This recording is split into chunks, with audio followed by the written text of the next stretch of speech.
All right, everybody, welcome back to episode 39 of Top Tier Podcast. My name is Jerrod Poppy. We got the chosen one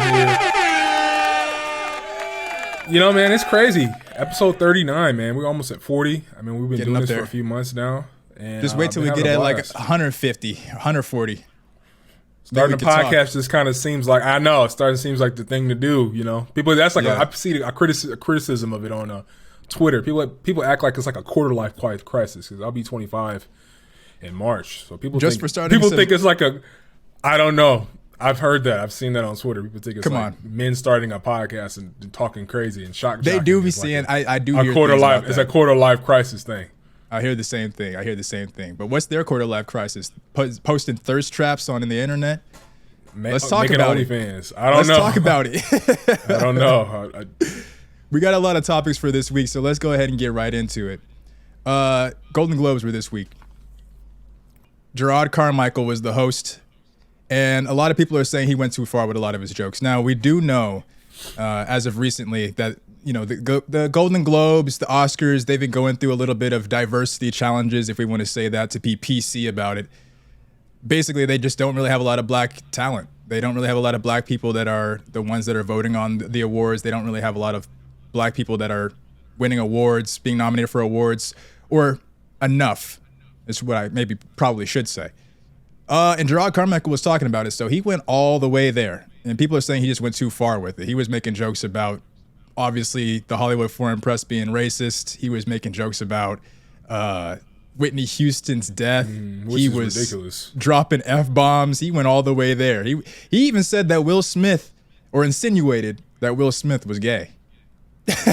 which is like a rumor and a theory I've heard my entire life from different sources. It is there. But I'm surprised that as of recently we've been seeing, it seems like these award shows are starting to do some type of rebrand. Like it looks like to me that they're kind of starting to break the fourth wall a little bit. I don't know. Yeah, and I'm down with the rebrand. Self-aware, and they're okay with cracking jokes. Like he was like roasting them, and it didn't seem like they were like backstage like in his ass. They were just kind of like, because they kind of have to do be it. You and do you. We know how we are. They wouldn't have brought him on because I'm sure he's like that anyway. They would not have brought him on and not expected him to say nothing like that. They knew it. They knew what he was going to say, and I think that I like the rebrand. If I'm being completely honest, because the draw for these award shows just isn't the same. I think that a lot of times. Back in the day, people would see these award shows and what they happen like once, twice every year, 3 times every year tops. And it's just the only time that you'll see all of these major celebrities in the same room with one another. And now we just have the internet, like Twitter, Instagram. Yeah, I think the new award show, the new consensus is the people, is the internet, is the collective, consciousness of the everyday Twitter user or Instagram user. Like, before the Golden Globes came around, people were like, if everything everywhere all at once doesn't win, this is cap. Like the people already decided. Like people always say that, but I feel like the internet has legitimized the people's opinion, the people's champion. Like you get a sense, you be on the internet long enough and you're in a certain sphere, you'll kind of get a sense of what's popping. We don't really need an award show that way. They should make it like how they do the All-Star game, where it's just the people vote on it. There's an award show that does that. What is that? The MTV Awards or the music awards, the movie. I'm not an award show guy. I've always hated them because I've always my mindset is the people decide. People don't even watch them anymore. Yeah. What's the point of watching them when it's like the people? We all can sit down and people they actually do it online. There's usually like a mega thread or some kind of mega tweet. It's like most popular movies is this year, and people will argue in the comments, and a consensus is formed about what the top of who should have won an Oscar. They'll say, "Oh, this person should win this or this award. Yeah. This artist should win a Grammy." Like people know we don't need to be disappointed at the Grammys because a group of probably limited, in terms of like exposure, I would say, and mentality about what is award winning, or maybe they have some kind of connections or there's some nepotism going on that is involved in who wins an award. Like, kind of reminds me of the criticisms, like best rap album of the year. Like we all knew Travis should have won that. I'm pretty sure. I don't know what year it was. I think it was a Grammy, but Cardi won for her album, and it's controversial. You were so upset about that. I was upset too. No way, bro. No way. Astroworld. It was her year. That year. It was her year, and that's what a lot of people have been saying recently about these award shows. Maybe not even recently, is that most of these awards are like at least for the Grammys I'll speak about, it's just the labels basically marketing and promoting their artists. It's not even something that's, a consensus, as you were saying. It's not something that people walk into a room, it's like a blind vote, and it's not like that. It's not where the people sit there and decide. It's basically, all right, who do we get bribed from? Who paid the most money for this award? Exactly. Who do we want to push? Who's the industry plant for this year? Yeah. They're talking about best new artists. They'll just bring out some random ass like connections, nepotism, baby. Yeah, so they have to change. Find out later. They have to change. Now it just seems like they're trying to sell drama. Drama is what's selling. The Will Smith slap. Jerrod this year just saying all types of outlandish jokes. He said one about some woman in Scientology being like, I don't know. We need to bring her. We need to trade her for the awards, or like being missing, like something crazy. I didn't get the joke, but people were pissed about that. I heard the audience like, they were shocked. Damn. I just keep thinking, like, when we go back to like the Whitney Houston joke, like, is that dark? What is that dark humor? Like, how old is Jerrod? Like, I wonder about like in that. His 30s and early 30s. That's pretty close to us. I always think, like, what is it with like this like doomer humor? Like people like. Doomer humor? I call it doomer humor. Like it's like this. People love these sadistic ass dark jokes, but it's like in our gen. I'd say like late millennials and like Gen Z. Those dark like sadistic jokes are just like what? But they understand that. I think they get like controversy and people who just say like inflammatory shit, even in the vein of comedy. It's the rebrand. Is what sells. Is what gets the eyes. Like they're pulling out the stops to do whatever they need to do to keep the eyes on them. But will it work though? I think that's the question I would like to pose. Yeah, it probably won't. I mean, the number of viewers is constantly going down year after year, so it probably won't work. Let's keep it moving. I want to talk about Lizzo, and this is a discussion that we're probably gonna have a debate on. But I want to talk about what Lizzo tweeted this week, and she ended up taking it down. I don't blame her, because as soon as I saw this tweet, I knew instantly why she deleted it. This is the type of conversation that you just can't try to have over the internet and get your point across the full context in one tweet. And like I said, she deleted it, but I'm quick with them screenshots, so I got it right here. She basically said, and quote, "This may be a random time to say this, but it's on my heart. Cancel culture is appropriation. There was real outrage from truly marginalized people, and now it's become trendy, misused, and misdirected. I hope we can phase out of this, and focus our outrage on the real problems." Now, when I read this, I was like, yeah, she should have deleted this. Because I think she missed an important point, which is that cancel culture is not a new thing. It's literally just a different form of protest that has a new trendy word. So she was right about that part. It is trendy. But cancel culture is just a different format of protest. I kind of see where she's coming from. I just think she didn't articulate it correctly. Because I think, cancel culture, I feel like, originated as a reaction to black people protesting, police brutality and systemic racism, right? Or like, someone says something inflammatory, we're boycotting them, right? And I'm not saying it's unique to us, but I'm just saying it's a right-wing reaction. Because why do we need to put a label on, we're going to collectively boycott somebody because they said something racist? This person is canceled. My first experience with cancel culture, the word being associated with a certain boycott was with the Me Too movement. You know what? That's a good point. Now that I think about it, I'm going back. Because my first exposure to it is, George Floyd. Not George Floyd. Like the Ferguson riots, if I remember correctly, around that time, people were canceling people who were saying racist things in regards to that. That's what I remember hearing the word. And that's, what is that, like 2012, 2013? It's many years ago. I don't remember. Yeah. But I just thought that but Me Too, I definitely think is where it got popularized. So maybe my next point isn't really going to make the most sense because Me Too is when it really got popularized. But what I see it as today is just kind of like a cudgel to beat someone over the head if you dare criticize someone saying something ridiculous, racist or homophobic or sexist. You dare, even on the internet, people, put up their pitchforks. How dare you do that towards them? Cancel culture is such a problem. Why is it such a problem to call somebody out, even on a mass level, for some bullshit? I don't see a problem with that. I don't know why we have to put a name. I don't know why we have to put some name over it to kind of criticize it. You basically calling somebody out on the table for some bullshit. I don't know what the problem. It's just that's the word that's the trendy word. So she was right in that. That's the trendy word that people have started to use when you're talking about online forms of protest. People were not talking about, and correct me if I'm wrong, because I'm, like we said, we're young men, we're 24. So I don't know, like in the 80s, if people were saying, oh, they're canceling Ronald Reagan for whatever. I don't know. But to me, it seems like cancel culture is an online form of protest. So the problem that I have with what she said is that misusing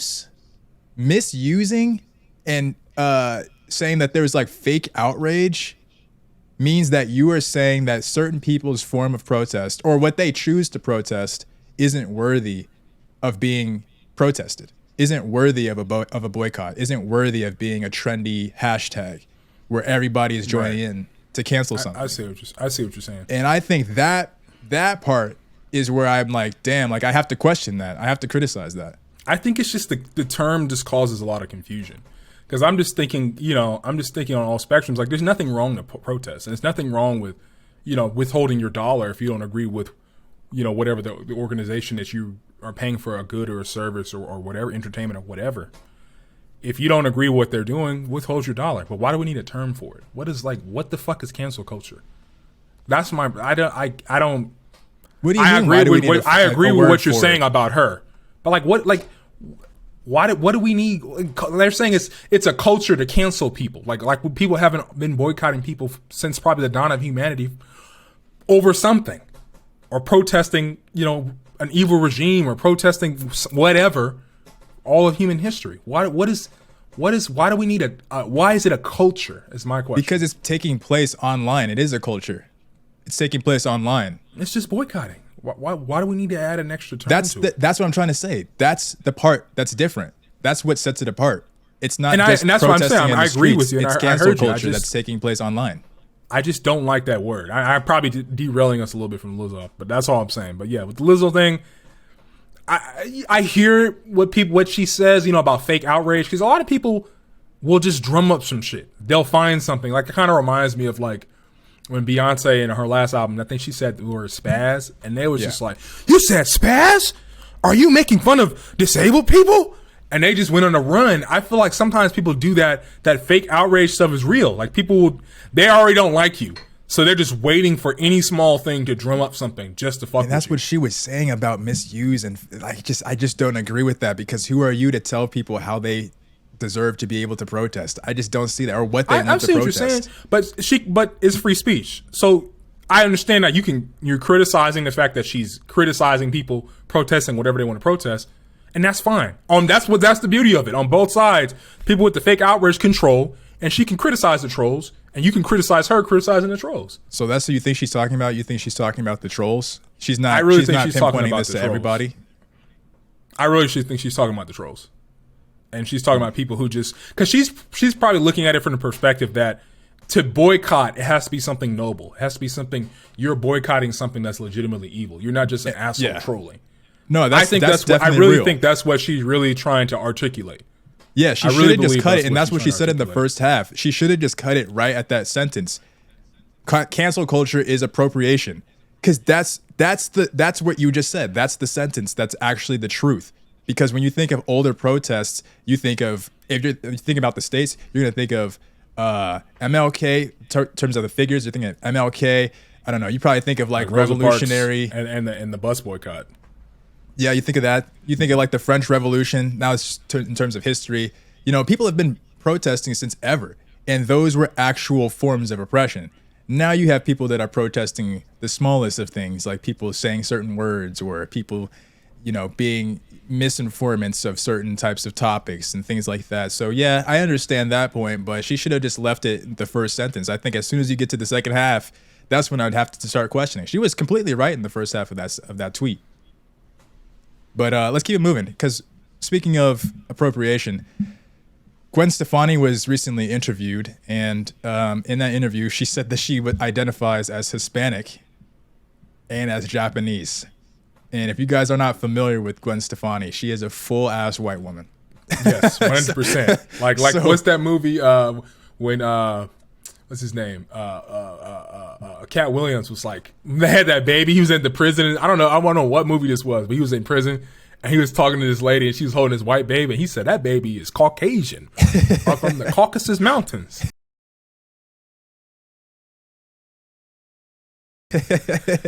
Like white, Exactly. white. She is a full-grown white woman, and she replied to some of the people that were saying that this is just a form of appropriation, because I think she had an album run in which she was like dressing up with like a Japanese type attire or something like that. I don't know, but people were saying that she was appropriating the culture. Or something. Yeah, exactly. Yeah. And she responded to them, and she was like, "It's not appropriation. It's called being a fan." She said that when she visited Japan, and when she was inspired by what she saw in Japan, she knew that she was Japanese. I think a lot of it is just word semantics and word games. She could have said it a different way and it would have hit the same. Like not the same in terms of the outrage, but like she probably means she identifies it with that. She's like, she deeply enjoys and loves the culture and she's shouting it out.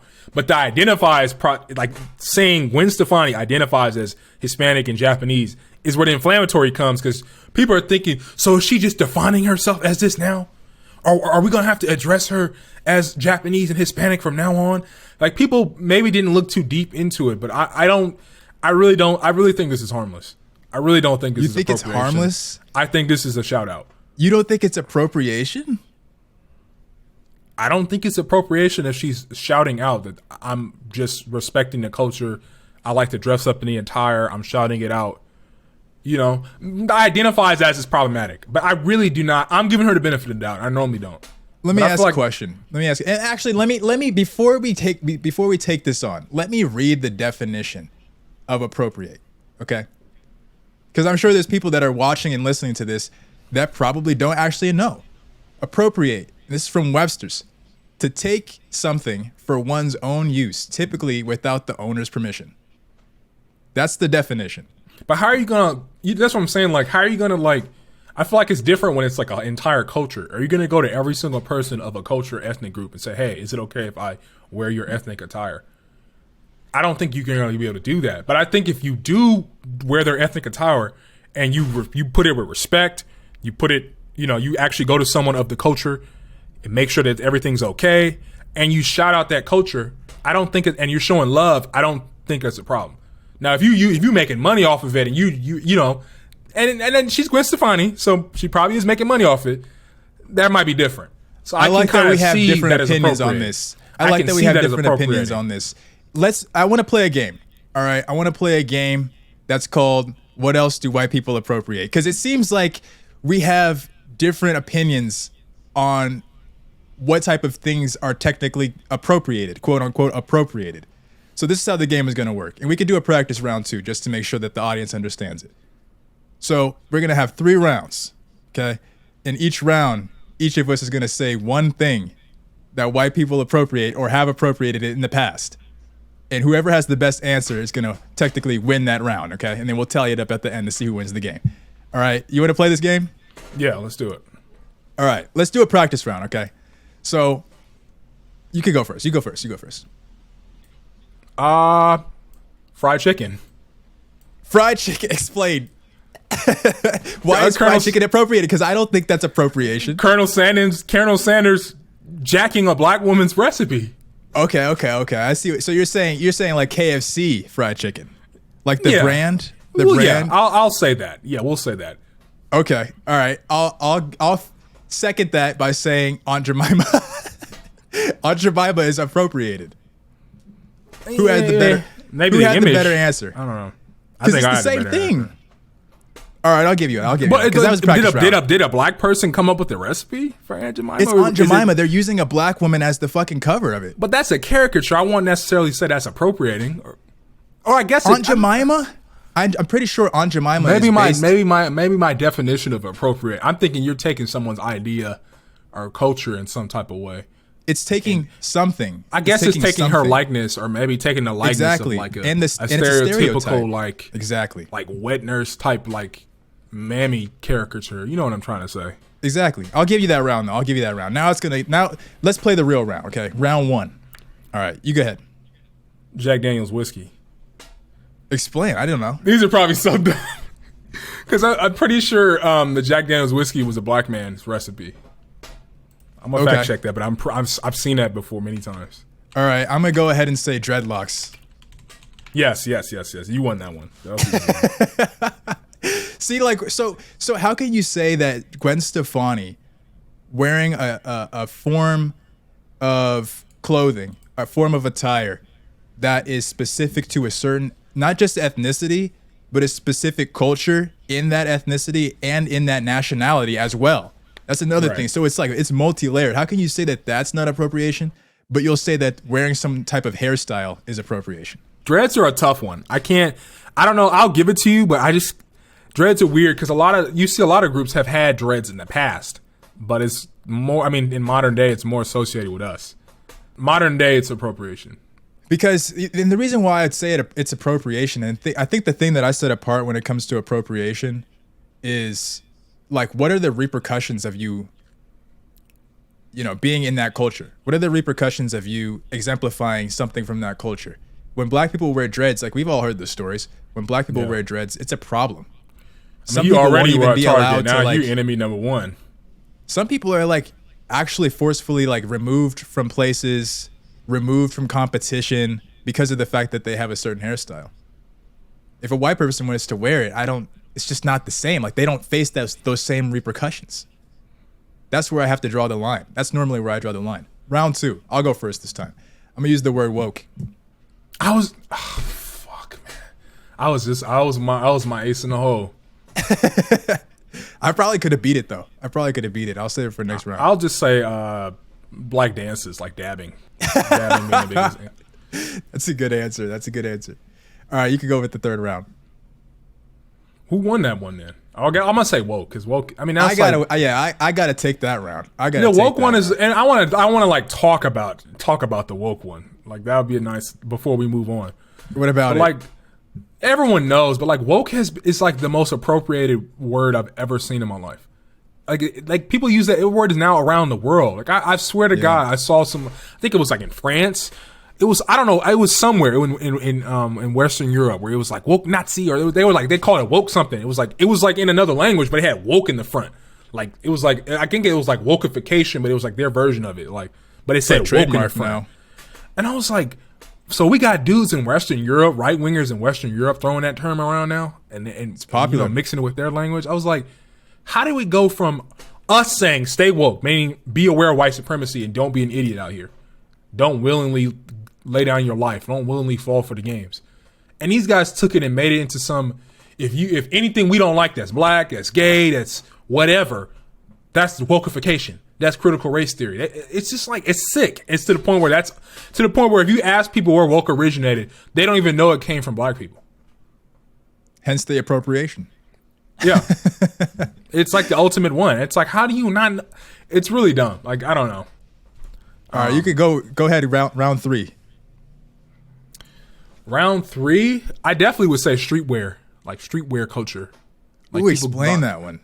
Like people wearing like, you know what I mean? Like Timberlands and like the whole streetwear, like people going outside, wearing Jordans and waiting in line to get Jordans and Supreme, and like that whole street style, that all came from us. You see that all around the world.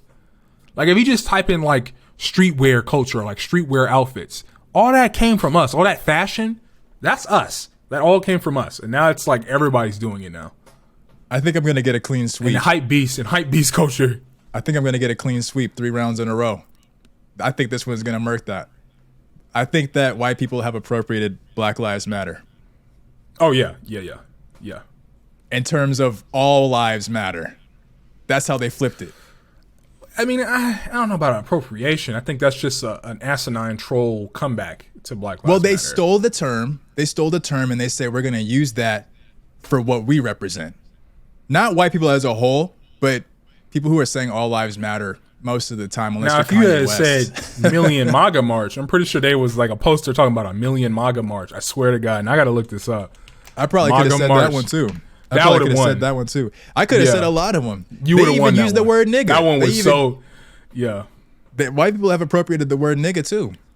They created the original ER version. How is that? But I'm not talking about nigger. I'm not talking about nigger. The ER. We actually appropriated the ER and took it back. That's true. That's to true. be honest, they made that word and we said, "Fuck you. We're gonna take the word and make it something else." That's true. I sounded like the dude from the Boondocks. Not nigger, nigga. They appropriated entire nationalities means brother or dear friend. He was like, in the A version means brother or dear friend. I'm weak. That shit is so funny. Pretty sure that's what he said on the Boondocks. What if I said like best pal? I think that's what he said. What if I said like movies about black trauma? Because they're never hardly ever directed by actual black people. Yeah, or even like black history to a large extent. How much we don't know, how much knowledge was stolen or destroyed, how much what was I just about to say? Or like even like Woman King, like that movie was fiction. Like it was based on real, like the Dahomey were a real tribe. But like how do you have a movie about the Dahomey written by two white women? I don't know, man. A lot of these movies, man. We should have had some like real African scholars should written that movie, teamed up with. We could go on and on with this list. Yeah. Do you have any other ones? I think that's it for me. I don't think I got any more. All right, I'll take that belt. We'll come back to it at another time. Not on that last one, but I'll give you the belt. I mean, I get 2-1. I'll take it. I'll take that W. All right, come on. Let's keep it moving. So we got a little bit of music talk. And to be honest, I'm a little pissed off, bro. My week was almost kind of ruined this week. Which I don't understand how your week was when we got Frank Ocean. Now don't kill me. Well, what are we talking about? Introduce it. Well, we're talking about Coachella. But okay, so Coachella 2023 performers were announced. And Frank Ocean is making a comeback. Now, I don't know how long he's been gone from performing per se, but I know he hasn't made an album since what, the early 2010s? Probably like 2016. 2016, okay. 2017, not maybe. early. 2017. But wasn't that like his only album, Blonde? I'm pretty sure. No, right? he has 3 albums. He has 3 albums. Oh, I didn't know that. Damn. Well, he's been gone for a minute. I know Frank Ocean fans, I mean, he's been off. He left the face of the earth. He said, "Fuck being a celebrity. I'm a civilian now." And I understand. He got his money, bro. Gone. He got his money and he got his businesses in order. I don't blame him. He was out. But he's coming back, and that's big news. I'm just surprised you saying it's mid. And I've always wanted to go to Coachella. Where are the performers? What do you mean? Let's look at the list. I mean, I got the list. Yeah, I mean, so let's look at day one. So yeah, Bad Bunny. Come on, we already know. Like that's pretty. That's He's the headliner. We already know. Okay, so let's get the headliners out the way. We don't have to talk about Bad Bunny. Let's get the headliners out the way because the headliners are going to be the main ones. Yeah, for the first one, April 14th, we got Bad Bunny. That's the headliner. Saturday, we got Blackpink. I don't know what Blackpink is. Don't crucify me. I'm pretty sure it's a K-pop group. Okay. And Frank Ocean on Sunday. We already know. We just talked about. And Calvin Harris. All right, boom. So headliners are supposed to be they're headliners for a reason. So we can't even that's not part of the argument. Oh, I didn't even see Calvin Harris on the bottom. Damn. Okay. All right, so you got 4 people that you could see for an entire weekend full of overpriced food, overpriced tickets, hot ass weather. I don't know if anyone's ever really spent time down in SoCal heat is different, bro. It's dry. Bro. SoCal heat is way better than Houston and Texas and Dallas, Texas. Hell no. I'll take dry heat over any day over humidity. Not humidity, 110. Humidity is like the heat version of wind chill. Yeah, it just makes it way worse. I'm not taking 103 degrees. Super humid, feels like it's 110. And you're I'm not suffocating. Taking any. I think you're capping on that 103 degree dry heat. Besides some I'll 90 take dry. degree. I'll take dry. But we grew up in it. I'll take dry heat every day of the week over me. Keep going with this list. But yeah, so we got Bad Bunny on day one. On bro, Friday, there's nobody Gorillas, on this list. Chemical Brothers, K Tronada, Blondie, Metro Boomin, K Tronada can perform. Pusha T, Yves Tumor. Come on, this is a decent. I think that's how you say his name. That's a decent list, bro. Who out of this list? I'm taking control. No, a lot of these other people I don't really know. Kali Uchis, Glorilla, Suicide Boys. Oh shit. Okay. Suicide Boys. A Boogie with a Hoodie. It's like who out of here? Like who are you looking at Earth and Gang. saying? Who are you looking at here and saying, "Damn, I can't wait to watch this performance"? I'm paying $800 for this ticket. for 2 days. I can't wait to watch this performance. Honestly, though, I'm not going to this shit. There's not enough for me to go. Me personally. I don't think I'm alone in this. For the Frank fans, if you could, do you have to pay for the weekend or can you pay by the day? Pretty sure you pay for the weekend. It's a weekend ticket. Oh hell no! Pretty sure. I went to a festival. I went to a festival in at Lake Paris in San Bernardino. It's called Desert Days. You can pay for the day you want to go. So that's probably if you want to see Frank, you can just go see Frank. You know, I would go Sunday, but like I don't know. Saturday has some cool stuff. Like if I was going and it was like Elliot, pick a day. I'm going Saturday or Sunday. Most likely Sunday. Because everyone's just gonna go to see Bad Bunny. Everyone's gonna see Frank. Do you think Frank's gonna release any new music though? Because a lot of people were thinking that because he's gonna be at Coachella and he's now making a public appearance, this is Coachella. You know what I mean? This is huge. It's Coachella. He's releasing music. I don't believe he'll poke his head out singing songs that are many years old. Who do you think would release music quicker? Who do you think is gonna release music quicker? Frank Ocean or Rihanna? Frank. You think Frank before Rihanna? Because Rihanna's a business owner. She's a billionaire. She got shit to do. Rihanna got the Super Bowl coming up.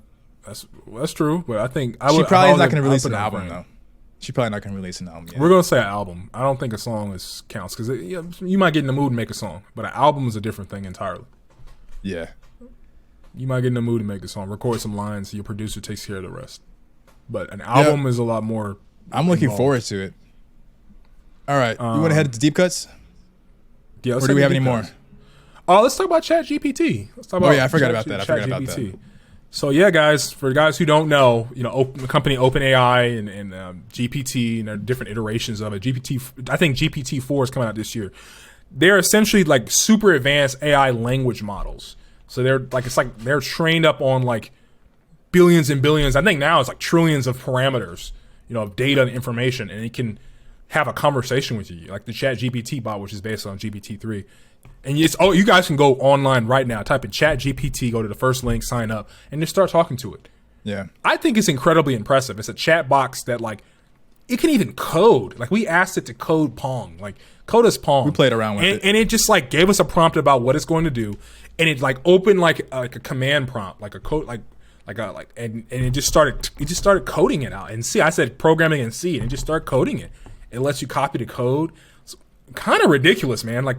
I've been hearing a lot of hype about it. People are saying hey man, this is helping me at my job. I was confused on how to code something. I asked it a question and it gave me the code, and something that would take me hours, it gave it to me in seconds, minutes. It felt like a little bit of an over glorified Google though. The only thing that was impressive. It's the next step. It's an AI. It's going to be like a search assistant, essentially. It just was a Google that responds. It's a Google that you could talk to. It's like Siri, Alexa, and Google in one. It's like the next level of and we're not talking about next level. We're talking it's jumped many levels. I wasn't that impressed, bro. I saw so much early hype DBZ recently. to S Super Saiyan 3. That's the jump. I saw so much hype about it, and I just wasn't really all that impressed. Now I will be looking forward to seeing what it's like when we're 30 or something like that. It's probably going to be completely different when you're probably going to really talk to it in Her. Have you seen that movie Her? Of course. Where the guy, he falls in love with it. It's going to be it's not that far though. It's so good. And it can reference a previous conversation. We asked it a question, it gave us an answer, and then we wrote a one-liner asking it another question referencing the previous answer, and it understood that, and it answered our next question regarding to the previous, the original question. That was the only thing that was cool about it. Everything else, guys, if I'm being completely honest, everything else is just you're talking to a computer. It was just talking to Google. It was just typing shit in, and then Google was giving you an answer. It might have been packaged differently. It's more in depth than that. It's way. I mean, try it out for yourselves, guys. I think we're downplaying it. I think we both are downplaying it. It's kind of because if you search for something on Google, it may give you an answer if Google has it, but a lot of times Google doesn't have it, so it'll bring up some links. So you might have to click a couple links. That's the only difference, though. It's just packaged differently. It just understands it and will just give you the whole package. We asked you, can you give us the basics of SQL? And it just literally gave us all the basics, gave us example problems, everything. And if you copy and paste it, you will not find it packaged like that. It's intelligent enough to reference this data and give you an answer that it's Like it's almost like it created the answer like itself just based off the knowledge it has. You asked me something when we were doing it. You asked me something that was super, super interesting. Did you want to pose it here? What was the question? Do you remember? I don't know. I was asking you. It was your question. You don't remember it? I don't remember the question. Oh, you should have wrote it down. I should have wrote it down. Yeah. That's okay though. But yeah, ChatGPT, baby. Check it out, man. I mean, people think it's automating. I mean, people are gonna be we're done. I mean, I think it's good enough that and remember we're talking about technological singularity and we talked about Ray Kurzweil. He's a futurist. I'm pretty sure he created text to speech, or he was heavily involved in text to speech. I think in digital keyboards. Like this man is like he's in the field. I think he was he had a high position at Google at one point. But yeah, he talks about he writes a lot of books about the technological singularity. So the more computers advance, like the theory of Moore's law. So Moore's law is basically, I think at one point, I think it's 18 months now, but at one point it's like every 12 months, the fastest supercomputer gets twice as fast. They're able to squeeze more transistors on a computer chip. Now it's 18 months. It's slowed down a bit because we're reaching the limits of classical computing. But, what's happening is like when you go back and look at like the Human Genome Project, when they were like, and this is in the early 2000s, late 90s, early 2000s, they thought it was going to take, at the current rate that computers were operating at, they thought it was going to take like 1 or 2 decades to do it. And then I guess like a year passed and they got like 10 to 15% in, I think. And Ray Kurzweil was like, you guys are already almost done. And they're like, well, what are you talking about? And he's like, well, it's in the year, like a year or two since you started the project and start actually sequencing it, computers have doubled and doubled again. So by the time, in like another year or two, you guys are going to be done. And he was correct, because that's how technology advances exponentially. Faster, it gets faster, and it gets even faster, and it gets even faster, and it gets even faster. It continues to double. And then even when you look at this year with, the AI art, in January, February, they were pumping out some atrocious looking art. People were amused because like, oh, AI is trying to make art that's cute. Now this shit is so good, it's like aesthetic. Like it's like photography. You talking about all those people's profile pictures now?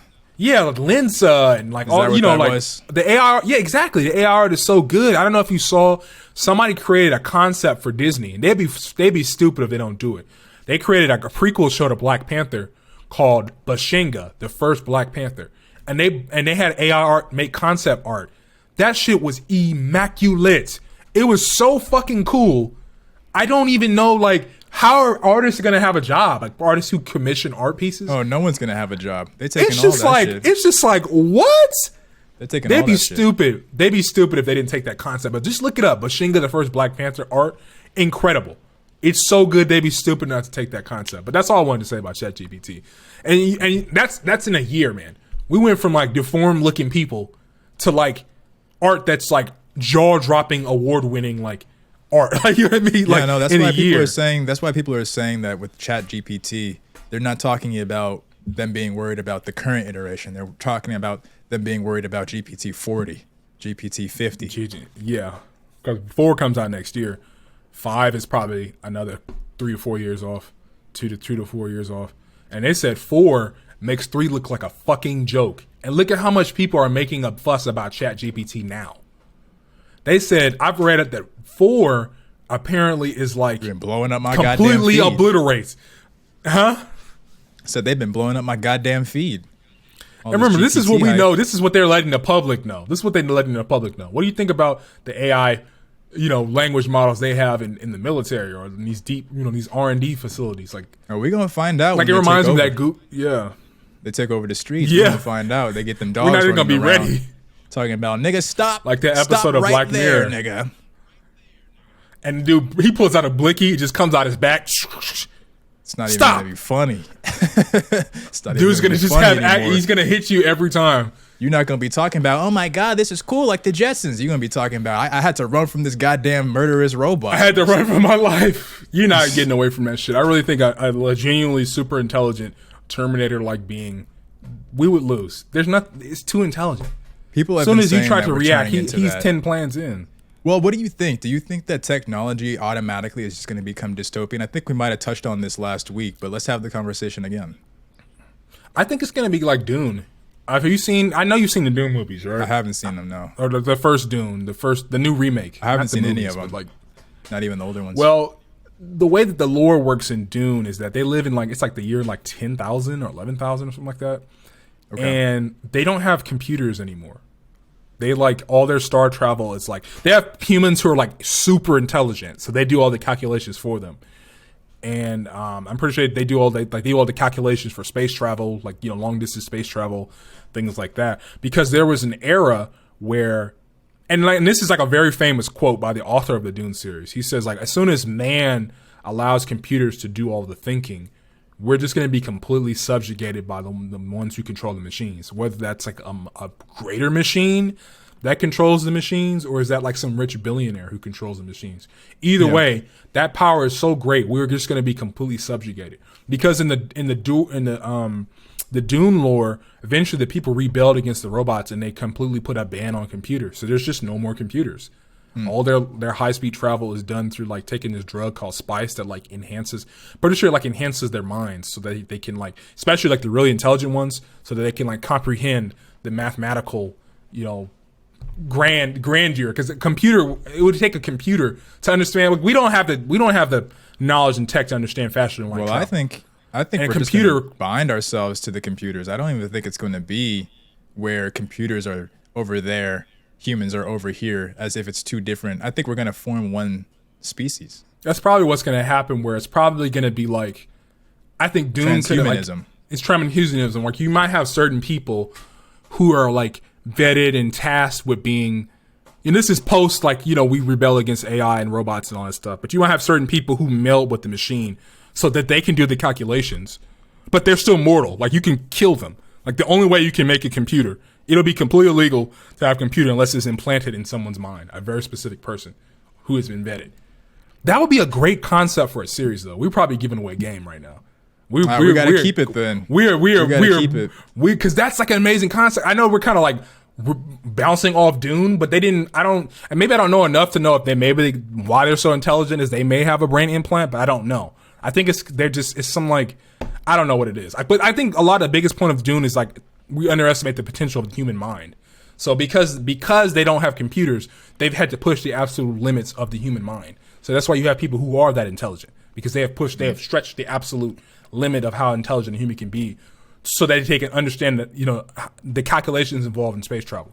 But it would be cool if there was some kind of AI rebellion where humans decided, we do need computers to a certain extent, but it needs to be contained within the human's mind. It needs to be limited within the human's mind. It has to be a human who has a balance that can resist the machine, eventually maybe potentially taking them over, but we still need them to be the ghost in the machine, ghost in the shell, the ghost in the the noise. I mean the soul in the noise to prevent an AI takeover. But that would be an interesting concept. But there's so much to talk about. But yeah. All right, y'all. Ladies and gentlemen, boys and girls, the Top Tier Podcast, episode 39. We will catch you at the same time, same place next week. Take it easy. Take it easy, y'all. Episode 39.